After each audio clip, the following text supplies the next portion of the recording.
Hey everyone, Ollie here. So, a question which I've been asking myself is whether the 14-inch MacBook Pro, the new one with the M1 chip, is worth spending the extra money compared to the 13-inch M1 MacBook Pro, which is currently the one I use now. And it's the one I've been using over the last year.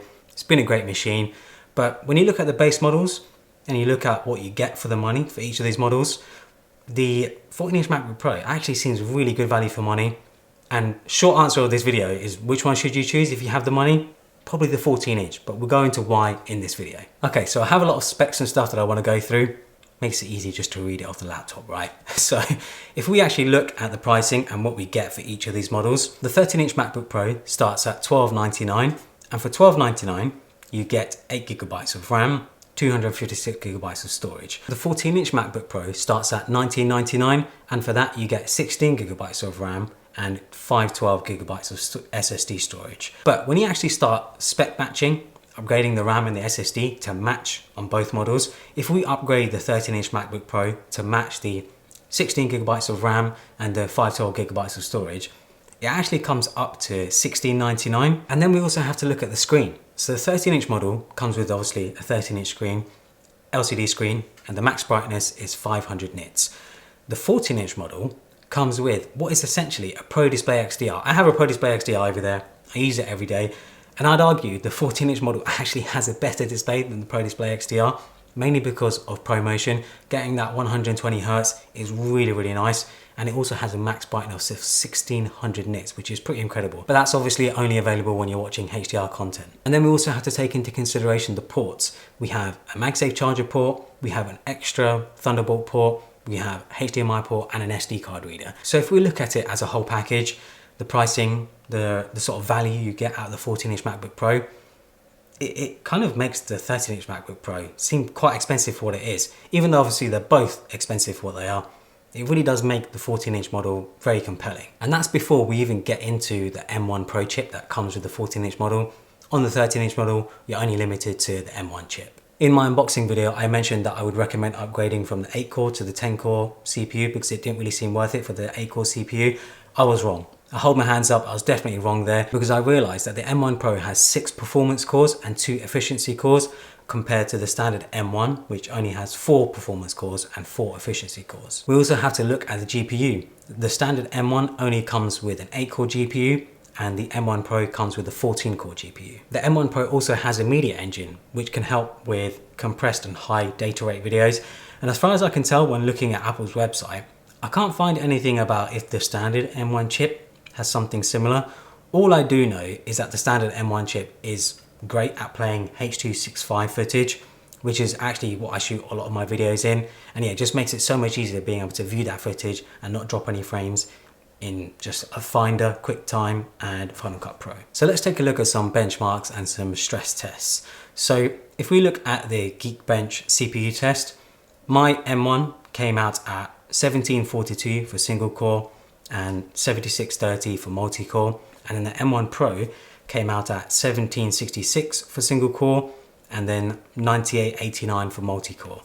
So yeah, pretty significant performance boost there when it comes to multi-core. Single core is very similar. And then if we look at Geekbench OpenCL GPU test, the M1 came out at 19,491, and then the M1 Pro came out at 31,118. So yeah, pretty significant jump there. I'll be honest, I don't actually see the point of these sort of benchmarks and CPU tests and GPU tests and stuff. I can see why other people would value them, it's why I have them in the video. But I think what really matters is actual day-to-day use and how they perform when it comes to different apps. So the first test was in Final Cut Pro, mainly because it's the app that I use pretty much nearly every day because I use it for editing videos and stuff like that. So we have a 13-minute video and we exported it in H.264.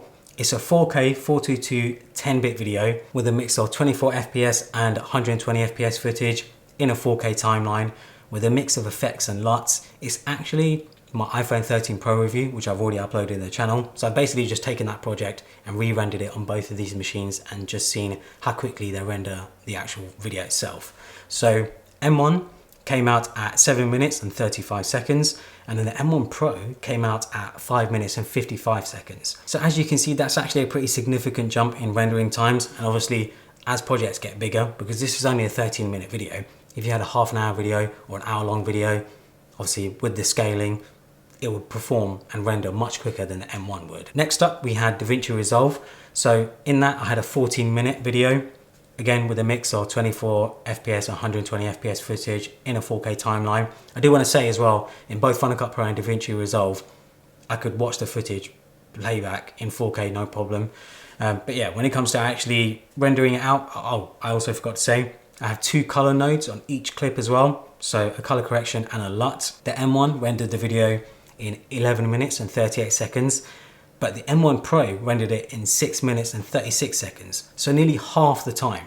So if you're a DaVinci Resolve user for editing videos or whatever, you're going to see a big jump in performance if you move over to the M1 Pro. And then finally we have Blender. I did the junk shop image render test. The M1 did it in 3 minutes and 19 seconds, and then the M1 Pro did it in 2 minutes and 12 seconds. So again, a significant jump, noticeable jump.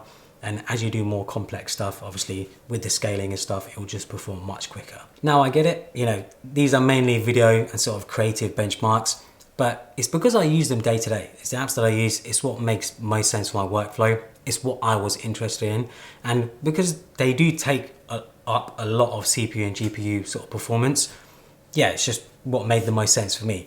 If you want to see other stress tests and stuff, I would recommend going on YouTube and just looking at all sorts of stress test videos. There are so many out there testing all sorts of stuff. So if you're looking for something specific like Xcode or After Effects or Premiere Pro, yeah, look them up on YouTube. There are tons out there. I'm sure you will find results that you're looking for. So from my own experience using the 14-inch MacBook Pro, using the M1 Pro chip compared to my 13-inch MacBook Pro with the M1 chip, yeah, there's just noticeable difference. It just makes so much more of a difference when it comes to the work I do, especially video editing, Final Cut Pro rendering, all that sort of stuff. With the M1 machine, I did have moments where I'd get the loading beach ball logo and stuff, especially when I have like multiple 4K clips and I'm slowing down footage from 120 FPS to 24 FPS or adding any effects and stuff. Yeah, I'd sometimes get the beach ball loading icon. It wasn't a big deal. You know, after a second or two, it would go away and it would work fine again. But with the M1 Pro and the MacBook Pro 14-inch, I don't get that at all. It just seems to handle everything I've thrown at it so far. I feel like I need to test it even more and throw even more at it.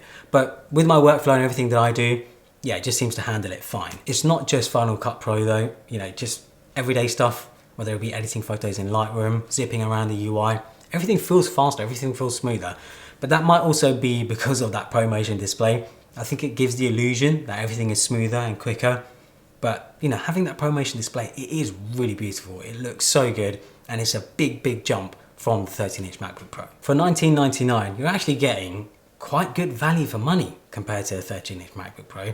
It's a lot of money still, I completely get it, but you've got to sort of take into account what you're getting in return. The display, the M1 Pro chip, all of the ports, and a new design. You know, it really is a fantastic machine, especially considering that it's the base model. If this machine can help you get your job done quicker, handle more complex tasks, and ultimately just make more money for you, I think it's definitely a worthy investment. So I hope you guys enjoyed this video. Hopefully it helps you decide which one you go for. Like I said, if you have the budget, I would recommend the 14-inch MacBook Pro. It's well worth the money. But yeah, hope you guys enjoyed this video. Follow me on Instagram and Twitter, and subscribe for more.